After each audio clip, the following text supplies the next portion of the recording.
बीडमध्ये viral video संदर्भात अहवाल सादर करण्याच्या सूचना देण्यात आलेल्या आहेत। बीडमध्ये बूथ कॅप्चरिंग होत असल्याचा राष्ट्रवादी शरदचंद्र पवार पक्षाकडून आरोप करण्यात आला होता आणि यानंतर बीड जिल्हाधिकारी कार्यालयातल्या या व्हिडिओ संदर्भात अहवाल पाठवण्यात येणार आहे।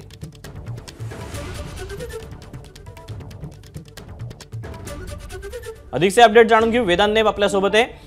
वेदांत, कशा पद्धतीने या अहवालासंदर्भात सूचना सादर करायला सांगितलेल्या आहेत आणि अहवाल देखील पाठवण्यात येणार असल्याचं समजतंय, अधिकचे तपशील।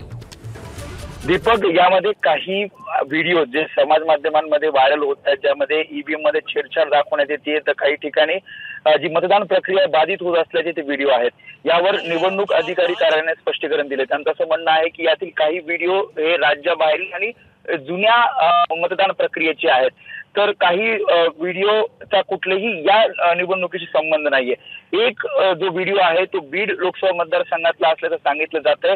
त्यावर आता बीड जिल्हाधिकारी कार्यालयाला अहवाल मुख्य निवडणूक अधिकारी कार्यालयाला सादर करायचा आहे। त्या संबंधी सूचना मुख्य निवडणूक अधिकारी कार्यालयाने बीड जिल्हाधिकाऱ्यांना दिल्या आहेत।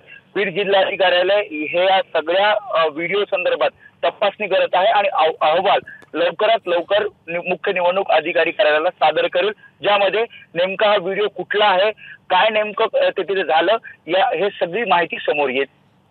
दीपक। वेदांत, धन्यवाद दिलेल्या सविस्तर माहितीबद्दल। एबीपी माझा, उघडा डोळे बघा नीट।